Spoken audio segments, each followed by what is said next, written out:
Peterson's biblical series. He continues the question of God. This is such a primordial question that 3 times he came to a theater and tried to explore the question of God, and he continues to explore it in terms of the manner in which order and chaos, the masculine and the feminine, come together to inform and to build our experience of the world.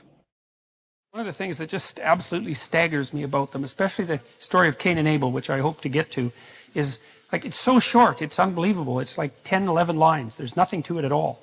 And I've found that it's essentially inexhaustible in its capacity to reveal meaning. And I don't exactly know what to make of that. I mean, I think, because I said I was going to take as rational an approach to this issue as I possibly could. I think it has something to do with this intense process of condensation across very long periods of time. That's the simplest explanation. But I'll tell you, the information in there is so densely packed that it really is, it's not that easy to come up with an explanation for that. Not one that I find fully compelling. I mean, I do think that the really old stories, and we've been covering the really archaic stories in the Bible so far, I think that one of the things that you can be virtually certain about is that everything about them that was memorable was remembered, right? And so in some sense, and this is kind of like the idea of Richard Dawkins' ideas of memes, which is often why I thought that Richard Dawkins, if he was a little bit more mystically inclined, he would have become Carl Jung, because their theories are unbelievably similar. The similar of meme and the similar of the idea of archetype of the collective unconscious are very, very similar ideas, except the Jungian idea is far more profound in my estimation. Well, it just is. He thought it through so much better, because Dawkins tended to think of meme as sort of like a mind worm, something that would infest a mind and maybe multiple minds, but he never really I don't think he really ever took the idea with the seriousness it deserved. And I did hear him actually make a joke with Sam Harris the last time they talked about the fact that there was some possibility that the production of memes, say religious memes, could alter evolutionary history, and they both avoided that topic instantly. They had a big laugh about it and then decided they weren't going to go down that road, and so that was quite interesting to me. But the density of these stories, I do really think still is a mystery. It certainly has something to do with their impossibility to be forgotten. And that's actually something that could be tested empirically. I don't know if anybody has ever done that, because you could tell naive people 2 stories even equal length, right? One that had an archetypal theme and the other that didn't, and then wait 3 months and see which ones people remembered better. It'd be a relatively straightforward thing to test. I haven't tested it, but maybe I will at some point. But anyways, that's all to say that I'm very excited about this lecture, because I get an opportunity to go over the story of Adam and Eve and the story of Cain and Abel, and I hope we manage both of those today, and maybe we'll get to the story of Noah and the Tower of Babel as well, but I wouldn't count on it. Not at the rate we've been progressing, but that's okay. That's no problem. There's no sense rushing this. All right, so we're going to go, before we do that, I want to finish my discussion of the idea of the psychological significance of the idea of God, and I've been thinking about this a lot more, because, of course, this lecture series gives me the opportunity and the necessity to continue to think. And, it certainly is the case. So the hypothesis that I've been developing with the Trinitarian idea is something like that the Trinitarian idea is the earliest emergence in image of the idea that there has to be an underlying cognitive structure that gives rise to consciousness, as well as consciousness itself. And so what I was suggesting was that the idea of God the Father is something akin to the idea of the a priori structure that gives rise to consciousness. That's an inbuilt part of us, so that's our structure. You could think about that as something that's been produced over a vast evolutionary time span, and I don't think that's completely out of keeping with the ideas that are laid forth in Genesis 1, at least if you think about them from a metaphorical perspective. And it's hard to read them literally, because I don't know what, there's an emphasis on day and night, but the idea of day and night as 24-hour diurnal, daytime and nighttime interchanges that are based on the earthly clock seems to be a bit absurd when you first start to think about the construction of the cosmos. So it just doesn't seem to me that a literal interpretation is appropriate. And I mean, it's another thing that you might not know, but many of the early church fathers, one of them, Origen in particular, stated very clearly, this was in 300 AD, that these ancient stories were to be taken as wise metaphors and not to be taken literally. Like the idea that the people who established Christianity, for example, were all the sorts of people who were biblical literalists is just absolutely historically wrong. I mean, some of them were, and some of them still are. That's not the point. Many of them weren't, and it's not like people who lived 2,000 years ago were stupid by any stretch of the imagination. And so they were perfectly capable of understanding what constituted something approximating a metaphor, and also knew that fiction, in some sense, considered as an abstraction, could tell you truths that nonfiction wasn't able to get at, unless you think that fiction is only for entertainment. And I think that's a big mistake to think that. So, all right, so here we go. So, yes, so with regards to the idea of God the Father, so the idea is that in order to make sense out of the world, you have to have an a priori cognitive structure. And that was something that Immanuel Kant, as I said last time, put forward as an argument against the idea that all of the information that we acquire during our lifetime is a consequence of incoming sense data. And the reason that Kant objected to that, and he was absolutely right about this, is that you can't make sense of sense data without an a priori structure. You can't extract from sense data the structure that enables you to make sense of sense data. It's not possible. And that's really been demonstrated, I would say, beyond a shadow of a doubt, since the 1960s. And the best demonstration of that was actually the initial failure of artificial intelligence. Because when the AI people started promising that we would have fully functional and autonomous robots and artificial intelligence back in the 1960s, what they didn't understand, and what stalled them terribly until about the early 1990s, was that it was almost that the problem of perception was a much deeper problem than anybody ever recognized. Because like when you look out at the world, you just see, well, look, there's objects out there. And by the way, you don't see objects. You see tools. Just so you know, in the neurobiology of that's quite clear. You don't see objects and infer utility. You see useful things and infer object. So it's actually the reverse of what people generally think. But the point is that regardless of whether you see objects or useful things, when you look at the world, you just see it and you think, well, seeing is easy because there the things are, and all you have to do is turn your head and they appear. And that's just so wrong that it's almost impossible to overstate. Like the problem of perception is staggeringly difficult, and one of the primary reasons that we still don't really have autonomous robots, although we're a lot closer to it than we were in the 1960s, is because it turned out that you actually have to have a body. You have to have a body before you can think, and even more importantly, you have to have a body before you can see, because the act of seeing is actually the act of mapping the patterns of the world onto the patterns of the body. It's not things are out there, you see them, then you think about them, then you evaluate them, then you decide to act on them, and then you act. I mean, that you could call that a folk idea of psychological processing or perception. That is not how it works. Like your eyes, for example, one of the things they do is map right onto your spinal cord. For example, they map right onto your emotional system. So it's actually possible, for example, for people to be blind and still be able to detect facial expressions, which is to say you can, for someone who's cortically blind, so they've had their visual cortex destroyed often by a stroke, they'll tell you that they can't see anything. But they can guess which hand you put up if you ask them to. And if you flash them pictures of angry or fearful faces, they show skin conductance responses to the more emotion-laden faces. And it's because imagine that the world is made out of patterns, which it is, and then imagine that those patterns are transmitted to you electromagnetically, through light, and then imagine that the pattern is duplicated on the retina, and then that pattern is propagated along the optic nerve, and then the pattern is distributed throughout your brain, and some of that pattern makes up what you call conscious vision, but other parts of it just activate your body. And so, for example, when I look at this, whatever it is, bottle, that's the word. When I look at it, especially with intent in mind, as soon as I look at it, the pattern of the bottle activates the gripping mechanism of my hand, and part of the action of the act of perception is to adjust my bodily posture, including my hand grip, to be of the optimal size to pick that up. And it's not that I see the bottle and then think about how to move my hand. That's too slow. It's that I use my motor cortex to perceive the bottle, and that's actually somewhat independent of actually seeing the bottle as a conscious experience. So, anyways, the reason that I'm telling you that all of that, and there's much more about that can be told. Rodney Brooks, he's someone to know about. He's a robotics engineer who worked in the 1990s, and he invented the Roomba, among many other things. He's a real genius, that guy.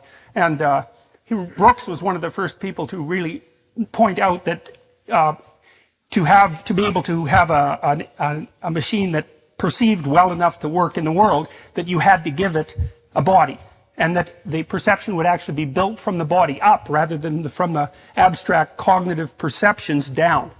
And so, well, and that turned out to be the case. And Brooks built all sorts of weird little machines in the 1990s that didn't even really have any central brain, but they could do things like run away from light. And so they could perceive light, but their perception was the act of running away from light. And so perception is very, very, very tightly tied to action in ways that people don't normally perceive. Anyways, that's all to say that you cannot perceive the world without being embodied. And, you're embodied in a manner that's taken you roughly 3.5 billion years to pull off, right? There's been a lot of death as a prerequisite to the embodied form that you take. And so it's taken all that trial and error to produce something like you that can interact with the complexity of the world well enough to last the relatively paltry 80 or so years that you can last. And so I think about that as, and this may be wrong, but I think it's at least it's a useful hypothesis. I think the idea of God the Father is something like the birth of the idea that there has to be an internal structure that out of which consciousness itself arises that gives form to things. And, well, and if that's the case, and perhaps it's not, but if it's the case, it's certainly it's a reflection of the kind of factual truth that I've been describing now. And then, like I also mentioned, that I kind of see the idea of both the Holy Spirit and also of Christ, and most specifically of Christ in the form of the Word, as the active consciousness that structure produces and uses, not only to formulate the world, because we formulate the world, at least the world that we experience we formulate, but also to change and modify that world, because there's absolutely no doubt that we do that, partly with our bodies, which are optimally evolved to do that, which is why we have hands, unlike dolphins that have, very large brains like us, but can't really change the world. We're really adapted and evolved to change the world, and our speech is really an extension of our ability to use our hands. So the speech systems that we use are, very well-developed motor, very well-developed motor skill. And generally speaking, your dominant linguistic hemisphere is the same as your dominant hand. And people talk with their hands, like me, as you may have noticed. And we use sign language, and there's a tight relationship between the use of the hand and the use of language. And that's partly because language is a productive force, and the hand is part of what changes the world. And so all those things are tied together in a very, very complex way with this a priori structure and also with the embodied structure. And I also think that's part of the reason why classical Christianity puts such an emphasis not only on the divinity of the spirit, but also on the divinity of the body, which is a harder thing to grapple with. It's easier for people to think, if you think in religious terms at all, that you have some sort of transcendent spirit that's somehow detached from the body that might have some life after death, something like that. But the Christianity in particular really insists on the divinity of the body. So the idea is that there's an underlying structure that's got this quasi-patriarchal nature, partly because it's for complex reasons, but partly because it's a reflection of the social structure as well as other things. And then that uses consciousness in the form particularly of language, but most particularly in the form of truthful language in order to produce the world in a manner that's good. And I think that's a walloping, powerful, powerful idea, especially the relationship between the idea that it's truthful speech that gives rise to the good, because that's a really fundamental moral claim. And I think that's a tough one to beat, man, because one of the things I've really noticed is, and it isn't just me, that's for sure, is that there's a lot of tragedy in life. There's no doubt about that. And lots of people that I see, for example, in my clinical practice are laid low by the tragedy of life. But I also see very, very frequently that people get tangled up in deceit, in webs of deceit that are often multiple generations long. And that just takes them out. And so deceit can produce extraordinary levels of suffering that last for very, very long periods of time. And that's really a clinical truism, you know, because Freud, of course, identified one of the problems that contributed to the suffering we might associate with mental illness with repression, which is kind of like a lie of omission. That's a perfectly reasonable way to think about it. And Jung stated straight out that there was no difference between the psychotherapeutic, the curative psychotherapeutic effort and supreme moral effort, including truth. Those were the same thing as far as he was concerned. And Carl Rogers, another great clinician who was at one point a Christian missionary before he became more strictly scientific, he believed that it was in truthful dialogue that clinical transformation took place. And, you know, and of course, one of the prerequisites for genuine transformation in the clinical setting is that the therapist tells the truth and the client tells the truth, because otherwise, how in the world do you know what's going on? How can you solve a problem when you don't even know what the problem is? And you don't know what the problem is unless the person tells you the truth.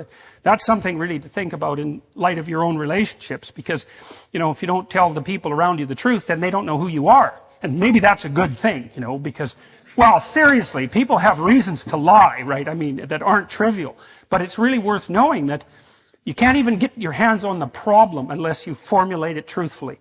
And if you can't get your hands on the problem, the probability that you're going to solve it is just so low. And so then I've been thinking about as well, this idea has become more credible to me the longer I've developed it, the longer I've thought about it. You know, the idea that there's, I'll go back. It's partly the idea that, well, let me figure out how to start this properly. Friend of mine, business partner, and a guy that I've written scientific papers with, very smart guy, took me to task, and I think I told you this a little bit, about using the term dominance hierarchy, which might be fine for like chimpanzees and for lobsters and for creatures like that, but not for chimpanzees even so much. And he said something very interesting. He thought that the idea of dominance hierarchy was actually a projection of a early 20th century quasi-Marxist hypothesis onto the animal kingdom that was being observed. And the notion that the hierarchical structure that you see that characterizes, say, mating hierarchies in chimps, for example, the idea that that was predicated on power was actually a projection of a kind of political ideology. And I thought, that really bugged me for a long time when he said that, because I'd really been used to using the term dominance hierarchy, and I thought, he told me all that, I thought, that's so annoying. It's so annoying, because it might be right, and it took me months to think about it. And then I was also reading Franz de Waal at the same time, and he's a primatologist, and also Jack Panksepp, who's a brilliant affective neuroscientist who unfortunately just died. He wrote a great book called Affective Neuroscience, and for rats to play, they have to play fair or they won't play with each other. And that's a staggering discovery, right? Because anything that helps instantiate the emergence of ethical behavior in animals and that associates it with an evolutionary process, which is essentially what Panksepp was doing, gives credence to the notion that the ethics that guide us are not mere sociological epiphenomenal constructs. They're deeply rooted. If rats, and they're rats for God's sake, you can't trust them, and they still play fair, you know. And de Waal noticed that the chimp troops that he studied, it wasn't the barbaric chimp that ruled with an iron fist that was the successful ruler, because he kept getting torn to shreds by the compatriots that he ignored and stomped on. As soon as he showed some weakness, they'd just tear him into pieces.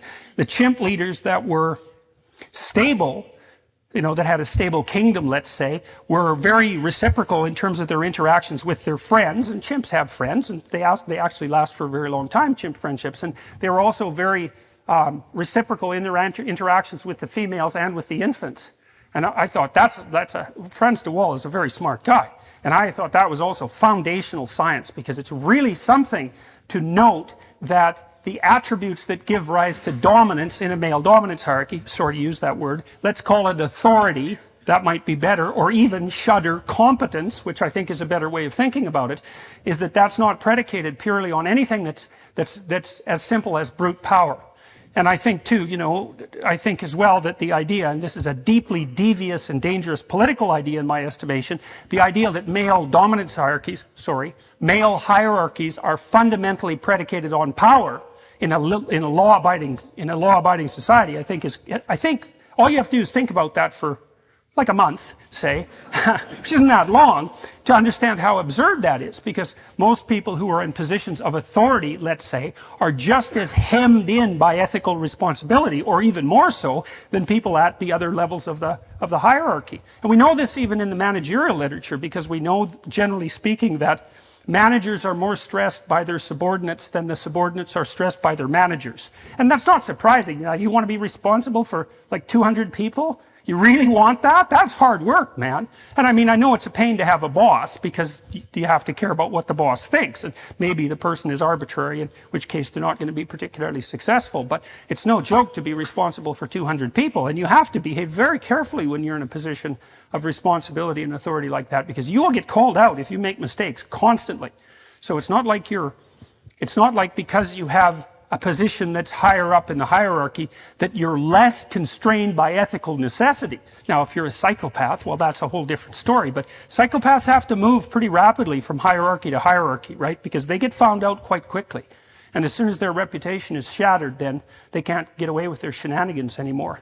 So, okay, so all of this is to say that there is something very interesting about the pattern of behavior. So imagine that sexual selection is working something like this, and we know that sexual selection is a very, very, very, very powerful biological force, even though biologists ignored it for almost 100 years after Charles Darwin originally wrote about it, thinking mostly about natural selection. They didn't like the idea of sexual selection because it tended to introduce the notion of mind into the process of evolution, because it deals with choice, you know. But so imagine, on the one hand, that you have a male hierarchy.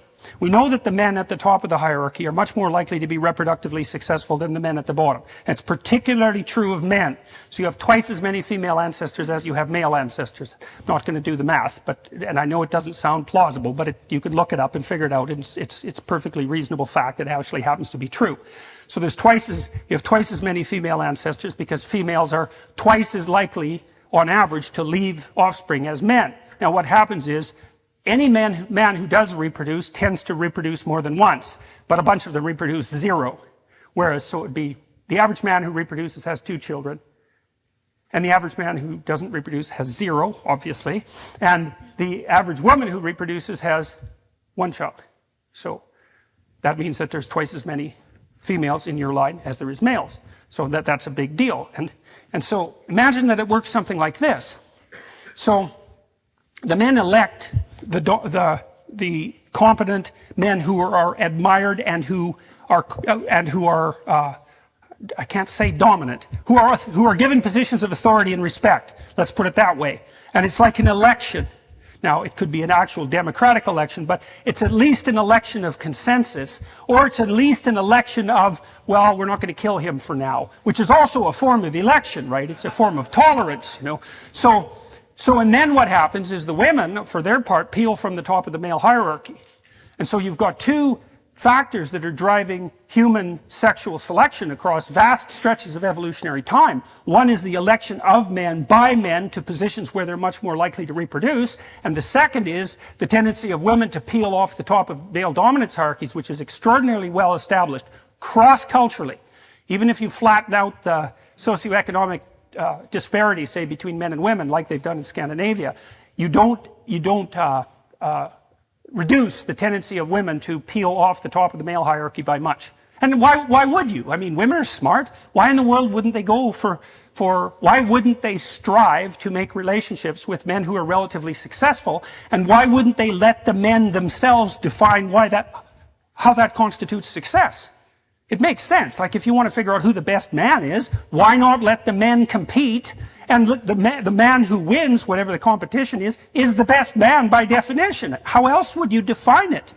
So, okay, so why am I telling you all that? Well, the reason is because it seems to me that there's been this complex interplay across human evolution between the election of the male dominance hierarchy and sexual success. And that's a big deal if it's true. It could be, because what would happen, you see, is that as men evolved, they would evolve to be better and better at climbing up the male hierarchy, because the ones who weren't good at that wouldn't reproduce. So obviously that's going to happen.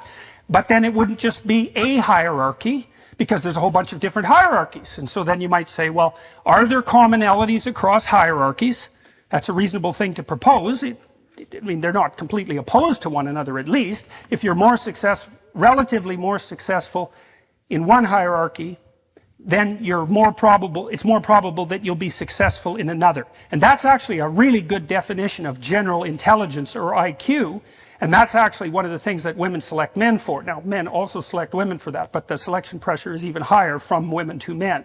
And general IQ is one of the things that propels you up across dominance hierarchies because it's a general problem-solving mechanism. And the other thing that seems to do that to some degree is conscientiousness. And there's also some evidence that women prefer conscientious men. So, and of course, why wouldn't they? Because you can trust them and they work. And so those are both good things. So then you think, okay, so men have adapted to start to climb the male dominance hierarchy, but it's the set of all possible hierarchies that they're adapted to climb. And so then you think there's a set of attributes that can be acted out that can be embodied that will increase the probability that you're going to rise to the top of any given hierarchy. And then you could say, well, that as you adapt to that fact, then you start to develop an understanding of what that pattern constitutes. And so that starts to become the abstract representation of something like multidimensional competence. And that's like the abstraction of virtue itself.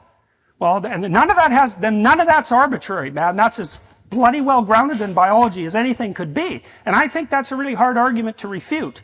And like one of the things I should tell you about how I think is that when I think something, I spend a long time trying to figure out if it's wrong, because I like to hack at it from every possible direction to see if it's a weak idea, because if it's a weak idea, then I'd rather just dispense with it and find something better. And I've had a real hard time trying to figure out what's wrong with that idea. It seems to me that it's pretty damn solid. And then the idea that, if you watch what people do in movies and so on, and when they're reading fiction, it's obvious that they're very good at identifying both the hero and the anti-hero. We could say the anti-hero, generally speaking, the bad guy, is someone who strives for authority and position, but fails. Generally speaking, not always, but fails. So he's a good, bad example. You take a kid to a good guy, bad guy movie, the kid figures out pretty fast that he's not supposed to be the bad guy. And figures out very quickly to zero in on the good guy. And that means that there's an affinity between the pattern of good guy that's being played out in the fiction and the perceptual capacity of the child. And one of the things I told my son when he was a kid, when I used to take him to movies that were sometimes more frightening than they should have been, but one of the things I always told him was, I never said don't be afraid, because I think that's bad advice for kids. What I said was keep your eye on the hero, right? Keep your eye on the hero. And he was gripped by the movie and often quite afraid of them, because movies can be very frightening. So he just zero in on that guy and hoping, and you know what it's like in a movie, you hope that the good guy wins, generally speaking. And I mean, why do you do that? Where does that come from? You see how deeply rooted that is inside you. You'll bloody well go line up and pay to watch that happen. It's not an easy thing to understand. And it's so self-evident to people that we don't even notice that it's a tremendous mystery. And so, is it so unreasonable to think that we would have actually, over the millennia, come to some sort of collective conclusion about what the best of the best guys are, best of the good guys are, and what the worst of the bad guys are? And to me, archetypally speaking, thinking of that as the hostile brothers, so that's Christ and Satan, or Cain and Abel, for example, very common mythological motif, the hostile brothers, it's like, those are archetypes. It's like, the Satan, for example, is by definition the worst that a person can be. And Christ, by definition, this is independent of anything but conceptualization, is by definition the best that a man can be. Now, as I said, I'm speaking psychologically and conceptually, but given our capacity for imagination and our ability to engage in fiction, and our love for fiction, and our capacity to dramatize, and our love for the stories of heroism and catastrophe and good and evil, I can't see how it could be any other way. So that's part of the idea that's driving the notion of the evolution of the idea of God, and even more specifically, driving the evolution of the idea, at least in part, of the Trinity. So God is an abstracted ideal formulated in large part to dissociate the ideal from any particular incarnation or man or any ruler. And there's another rule in the biblical stories, which is that when the actual ruler, I mentioned this before, when the actual ruler becomes confused with the abstracted ideal, then the state immediately turns into a tyranny and the whole bloody thing collapses. So the idea is so sophisticated. You know, one of the things that we figured out, and this was a hard thing to figure out, was that you had to take the abstraction and divorce it from any particular power structure, and then think about it as something that existed as an abstraction, but a real thing, right? Real in that it governed your behavior, in everyone's behavior, including the damn king. The king was responsible to the abstracted ideal. Man, that's an impossible. That is such an impossible ideal. You know, why would have they agreed to that 5,000 years ago? But one of the things you see continually happening in the Old Testament is that as soon as the Israelite, for example, the Israelite kings become almighty, the real God comes along and just cuts them into pieces, and then the whole bloody state falls apart for like hundreds of years. It's like, I think that's a lesson that we have not thoroughly, consciously yet learned. It's still implicit in the narratives. We still haven't figured out why that's the case. Well, again, I think that's a real hard argument to dispense with. So, all right. So we looked at this a little bit. The Trinitarian idea is that there's a father. That's maybe the dramatic representation of the structures that underlie consciousness, the embodied structures that underlie consciousness, and then there's the Son, and that's consciousness, but in its particular historical form. That's the thing that's so interesting about the figure of the Son. And then there's consciousness as such, and that seems to be something like the indwelling spirit. And so, I mean, these psychological ideas came from somewhere, right? That they have a history. They didn't just spring out of nowhere, and they emerged from dreams and hypotheses and artistic visions and all of that over a long time, and maybe they get clarified into something like consciousness, but it takes a damn long time to get from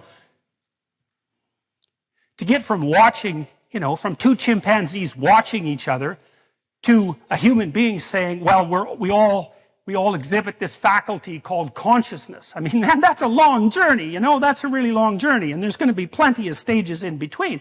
One of the things I really like about Jean Piaget, the developmental psychologist, was that he was so insistent that children act out and dramatize ideas before they understand them.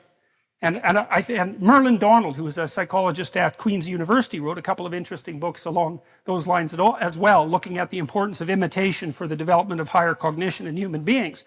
And so the notion that we embody ideas before we abstract them out and then represent them in an articulated way, I think is an extraordinarily solid idea. And I really can't see how it could be any other way. And if you watch children, you see that. Like, think about what a child is doing when he plays house, or she plays house. You know, the child acts out the father or the mother. But what's so interesting about it, and you think, well, look, isn't that cute? She's imitating her mother. It's like, no, she's not. That's not what happens. Because when your child imitates you, it's very annoying. Because you move your arm, and then they move their arm, and, you know, you move your head. They copy you. No one likes that. It's direct imitation. That's not what a child's doing when the child is playing. What the child is doing is watching the mother over multiple instantiations, and then extracting out the spirit called mother. And that's whatever is mother-like across all those multiple manifestations, and then laying out that pattern internally and manifesting itself in an abstract world. It's so sophisticated. It's just, that's what you're doing when you're playing house or having a tea party or taking care of a doll. It's not like you've seen your mother take care of a doll. You haven't seen that. It's that you're smart enough to pull out the abstraction and then embody it. And certainly the child is attempting to strive towards an ideal at that point. You know, she's not lighting her doll on fire, you know, or it's, well, with, you know, certain exceptions, but generally ones that we try to not encourage, right? So you see that capacity in children, and it's something we also know, that if children don't engage in that sort of dramatic and pretend play to a tremendous degree, that they don't get properly socialized. It's really a critical element of of developing self-understanding and then also developing the capability of being with others, because what you do when you're a child, especially around the age of 4, is you jointly construct a shared fictional world. We'll play house together, let's say, and then you act out your joint roles within that shared fictional world, you know, and that's a form of a very advanced cognition. It's very sophisticated. And I see that, and Piaget did as well, and so did Jung, and so did Freud, these brilliant observers, and also Merlin Donald, these brilliant observers of the manner in which cognition came to be. They noted very clearly that embodied imitation and dramatic abstraction constituted the ground out of which higher abstract cognition emerged. And how could it not be? Because obviously we were mostly bodies before we were minds, clearly. And so we were acting out things way before we understood them, just like the chimpanzees act out the idea that, you know, you have to act reasonably sensibly if you're a head chimpanzee, or you're going to get yourself ripped apart. And you see that in wolves, because when wolves have a dominance dispute, you know, they puff up their hair at each other to look big, and they growl and bark, and they, you know, they're very menacing. And one wolf chickens out, rolls over, puts up his neck, and basically what he's saying is, yeah, I'm pretty useless, so you can kill me if I